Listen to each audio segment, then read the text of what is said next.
Labuan Bajo. Di ujung telepon kita sudah bersama Philip Gobang, staf ahli Menkominfo Republik Indonesia. Radio Republik Indonesia RRI Pro 1. Selamat pagi Pak Philip. Selamat pagi Mbak Christine. Ya, selamat pagi para pendengar RRI. Salam sehat dan bahagia selalu ya Pak Philip ya. Ya, Oke. Terima kasih. Pak Philip, terkait dengan komunikasi dan informatika RI yang bekerja sama dengan Komite Penanganan COVID-19 dan juga Pemulihan Ekonomi Nasional ya menggelar pertunjukan rakyat virtual Indonesia Sehat Ekonomi Bangkit di Labuan Bajo. Dan ini juga mengusung tema pengembangan bisnis pariwisata di era digital. Menarik sekali tema ini ya Pak Philip. Ini apa yang menjadi tujuan diselenggarakan kegiatan ini Pak Philip? Ya, baik. Para pendengar RRI sekalian, gelaran acara ini sudah dilakukan sejak 2020 ya, sudah tahun yang lalu. Dan ini bagian dari upaya pemerintah untuk melakukan transformasi digital, ya. Dan program transformasi digital secara nasional ini memang dilakukan sesuai dengan arahan Bapak Presiden Joko Widodo yang terkait dengan beberapa hal. Sekurang-kurangnya ada 5 hal yang utama. Pertama, percepatan perluasan akses dan peningkatan infrastruktur digital. Kemudian mempersiapkan peta jalan ya, roadmap transformasi digital di sektor-sektor strategis, baik di pemerintahan, layanan publik, bantuan sosial, sektor pendidikan, sektor kesehatan, perdagangan, maupun di sektor industri dan termasuk sektor penyiaran. Lalu ketiga, mempercepat integrasi pusat data nasional. Dan keempat, menyiapkan kebutuhan SDM yang terkait dengan talenta digital. Dan kelima, menyiapkan hal-hal yang berkaitan dengan regulasi, skema pendanaan dan pembiayaan transformasi digital. Nah, lalu berdasarkan 5 arahan Bapak Presiden tersebut, Kementerian Kominfo menyusun peta jalan Indonesia Digital 2021-2024 yang mencakup 4 sektor strategis, yaitu infrastruktur digital ya, kemudian pemerintahan digital, ekonomi digital, dan masyarakat digital. Nah, dalam strategi peta jalan digital Indonesia untuk meningkatkan konektivitas dan menjembatani kesenjangan digital tersebut, pemerintah juga mendorong dan memperkuat transformasi digital di semua sektor kehidupan masyarakat ya, baik dalam soal keuangan digital, perbankan digital, pariwisata digital, juga mendorong bertumbuh dan berkembangnya UMKM digital. Nah, terkait hal ini, secara umum dapat dikatakan ini bagian dari upaya pemerintah melalui Kementerian Kominfo untuk mendorong bertumbuhnya ekosistem digital ya. Nah, tentu program ini tidak dilakukan oleh Kementerian Kominfo saja, tetapi berkolaborasi dengan berbagai pihak ya, berbagai pihak, kementerian, lembaga, termasuk juga Pemda ya, daerah, dan komunitas-komunitas lainnya.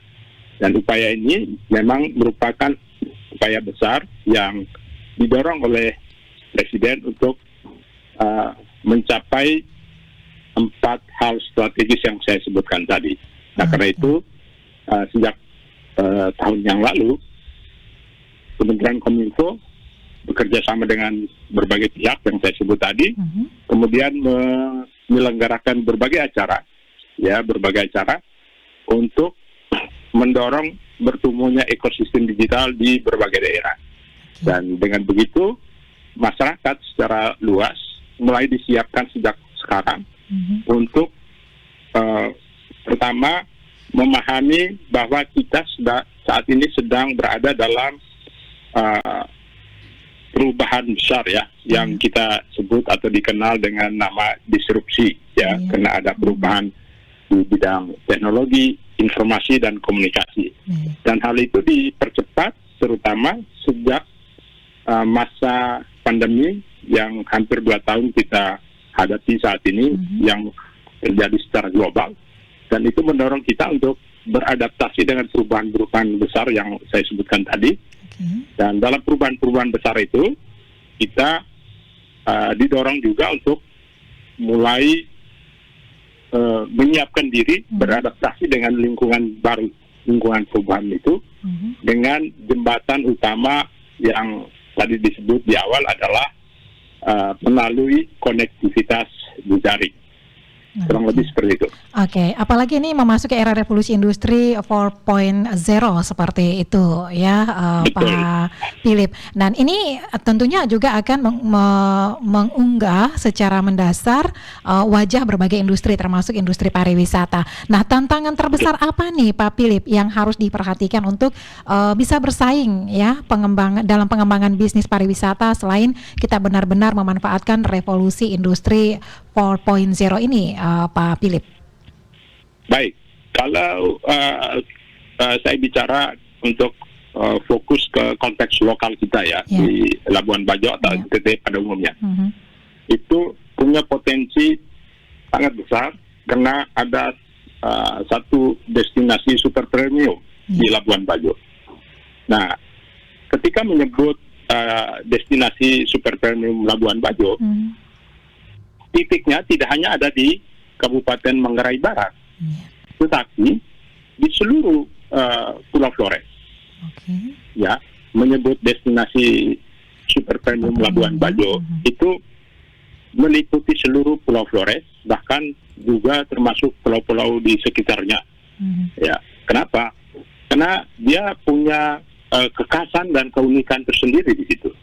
Nah, karena itu yang tadi disebut Mbak Christine sebagai tantangan, itu memang dilihat juga pada saat yang sama sebagai peluang, ya, peluang besar yang kita hadapi. Nah, sekarang bagaimana peluang besar itu bisa dikelola sedemikian rupa sehingga membawa kemanfaatan bagi kepentingan masyarakat.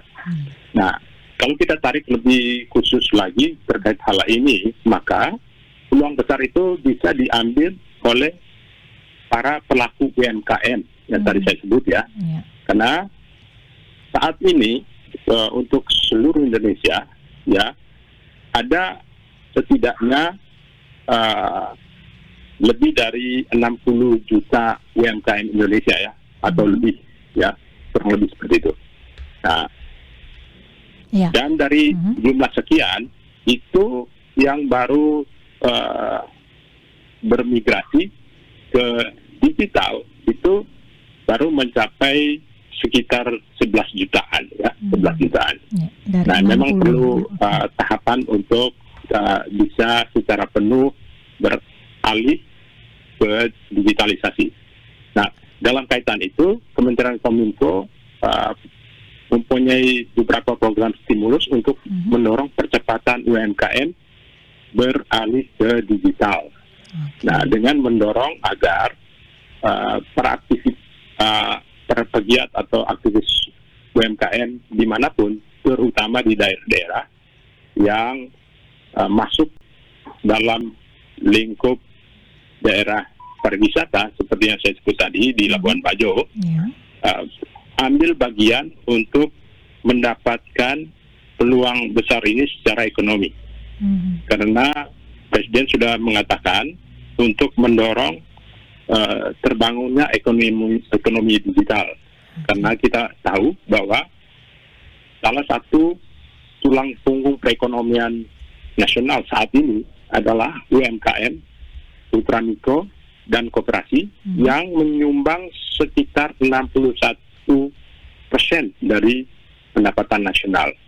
Nah, karena itu saya kira ini peluang besar yang memang bisa dimanfaatkan sedemikian rupa agar membawa perubahan terhadap kesejahteraan masyarakat mulai dari tingkat lokal di mana produk-produk UMKM itu dihasilkan Baik. Gitu. Oke, Pak Philip, tadi Anda juga sebutkan tentang 5 arahan Presiden, kemudian 4 hal strategis ya untuk bisa membangun ekonomi digital seperti itu ya. Nah, bagaimana kesiapan jaringan internet yang ada di Indonesia ya, khususnya pada daerah-daerah yang tidak memiliki dukungan dalam infrastruktur internet tersebut, Pak Philip? Ya, ini memang hal yang terkait. Karena saya bilang tadi, ketika pemerintah mendorong terbangunnya atau berkembangnya ekosistem digital, ini sebetulnya sejalan dengan dibangunnya infrastruktur digital di berbagai daerah. Nah, dalam konteks ini, pemerintah dalam hal ini melalui Bakti Kominfo membangun infrastruktur digital di daerah 3T, terluar, terdepan, tertinggal, ya. Dan itu seluruh Indonesia itu meliputi 9.113 desa atau kelurahan ya, di seluruh Indonesia. Dan dari jumlah itu, jumlah desa-desa kelurahan di wilayah 3T, sebagian besar atau lebih dari 56% ada di wilayah Indonesia Timur.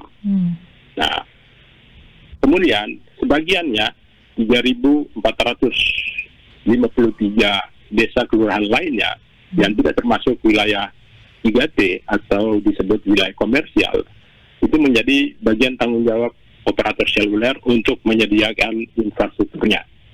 Saat ini, ya baik pemerintah melalui Bakti Kominfo maupun para mitra operator seluler sedang melakukan pembangunan infrastruktur digital di berbagai daerah. Tentu ini tidak bisa secara serentak karena total seluruhnya ada kebutuhan sekitar 12.548 desa kelurahan yang masih blank spot ya. Jadi dengan jumlah itu akan dibangun juga BTS ya, salah satu sarana atau infrastruktur digital yang sedang disiapkan. Sejumlah yang sama, 12.508 BTS di seluruh desa dan kelurahan yang masih blank spot. Bersamaan dengan itu, pemerintah juga mendorong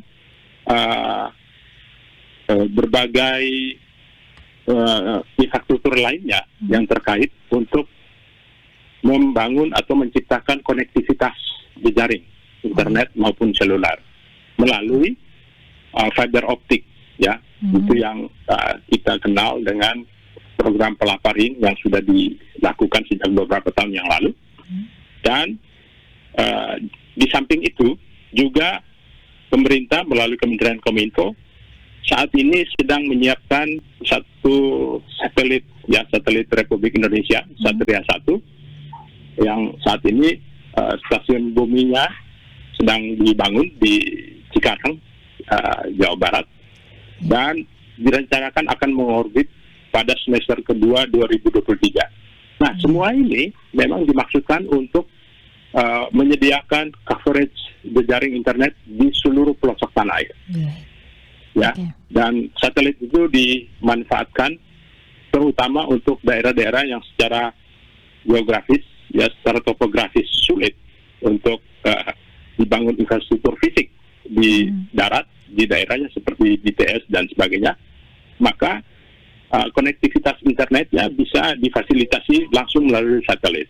Jadi semua upaya itu sedang dilakukan oleh pemerintah saat ini dengan harapan kalau ini semua berjalan dengan lancar, maka ditargetkan 2022 semua desa yang blank spot sudah terkoneksi di jaring internet. Untuk ini perlu dukungan dari banyak pihak ya, tidak hanya dikerjakan oleh Kementerian Kominfo, tetapi terutama dukungan dari DPR tentunya terkait dengan pendanaan atau penganggarannya pembangunan fisik tersebut melalui APBN.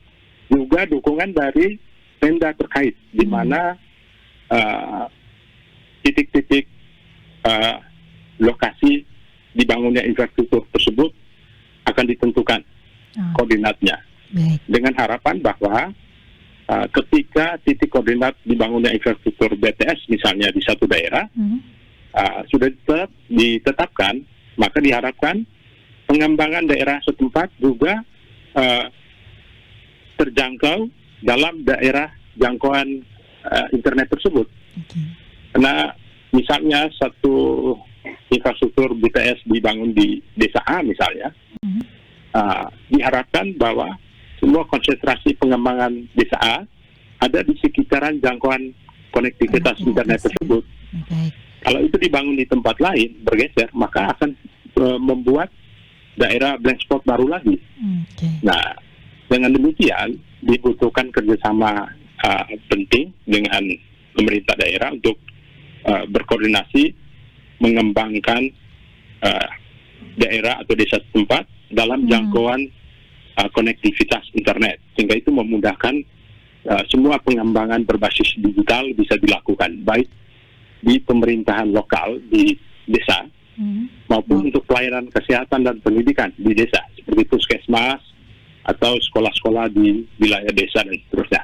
Kurang lebih seperti itu. Baik, Pak Philip, kita boleh berbicara tentang pengembangan pariwisata dan juga memasuki era industri 4.0 seperti itu. Tetapi keterampilan SDM pariwisata ini juga perlu ya, sangat perlu untuk bisa mengembangkan pariwisata seperti yang Anda sebutkan tadi 5 arahan Presiden, dan yang keempat itu terkait dengan SDM. Nah, bagaimana Bapak melihat ini? Ya, ini juga hal yang sangat terkait tentunya ya. Dan kerjasama ini sudah dilakukan terus-menerus oleh Kementerian Kominfo bersama Kementerian Pariwisata dan Ekonomi Kreatif. Ya, sudah menjalin kerjasama secara sangat intensif, sangat luas sejak beberapa tahun terakhir. Dan itu semua memang didorong agar memenuhi kebutuhan terkait talenta digital, ya, di mana kita mengharapkan masyarakat pada umumnya, terutama generasi muda, mulai punya kecerdasan atau pemahaman tentang pemanfaatan digitalisasi, ya, seperti itu. Dan Kementerian Kominfo sendiri secara khusus menyediakan program stimulus juga untuk meningkatkan kemampuan talenta SDM itu dalam hal penguasaan terhadap pengetahuan dasar dari digital, ya, digital. Nah, dengan banyak sekali program yang sebetulnya bisa diakses oleh masyarakat, oleh publik secara luas, dan itu disediakan melalui program-program yang tidak berbayar, ya, artinya bisa diakses secara gratis oleh siapapun dengan tahapan-tahapan tertentu dan jadwal-jadwal tertentu yang sudah tersedia, dan itu bisa diakses melalui website Kominfo. Dan di situ data-data atau informasi terkait soal bagaimana upaya pemerintah untuk memenuhi kebutuhan yang tadi, ya, penguasaan terhadap pemanfaatan digital. Dan program stimulus terkait dengan talenta digital ini juga dilakukan bahkan sejak Mei yang lalu, diresmikan program ini berjalan secara nasional yang disebut literasi digital nasional. Dan itu dilakukan mencakup 34 provinsi dengan 514 kabupaten seluruh Indonesia, ya, serentak dilakukan dengan target sampai dengan akhir tahun ini sekurang-kurangnya ada 12,5 juta masyarakat, terutama orang-orang muda yang sudah punya pemahaman dasar terkait dengan digital. Ya. Dengan begitu diharapkan mereka ini kemudian bisa menularkan kembali pengetahuan dasar yang mereka miliki ke komunitas mereka di lingkungan mereka sendiri. Itu beberapa hal yang dilakukan untuk menyiapkan talenta-talenta digital. Dan secara khusus memang tadi disampaikan terkait dengan pariwisata, itu menjadi perhatian juga. Karena itu beberapa acara yang terkait dengan bagaimana mendorong pengembangan pariwisata juga dilakukan. Dan saya kira kalau kita mengetahui bahwa di destinasi super prioritas Labuan Bajo, ya, alam dan kebudayaan dan lain-lain itu sangat kaya, ya, kaya sekali. Dan ini menjadi potensi besar untuk dikembangkan lebih lanjut. Dan karena itu ketika kita mempromosikan sumber kekayaan alam yang luar biasa, pada saat yang sama juga memang dibutuhkan talenta-talenta digital yang mumpuni, yang punya pengetahuan dasar untuk bagaimana mengembangkan aplikasi-aplikasi untuk sekaligus mempromosikan destinasi kekayaan alamnya, tapi juga bisa mengembangkan produk-produk lokal melalui kegiatan UMKM seperti yang saya sebut tadi. Oke. Baik, Pak Philip, terima kasih sudah berbagi informasi pagi hari ini bersama Pro 1 RRI ND, Pak. Baik. Oke, selamat kembali beraktivitas. Ya, salam sehat, kabar baik semua. Oke, terima kasih. Radio Republik Indonesia, RRI Pro 1.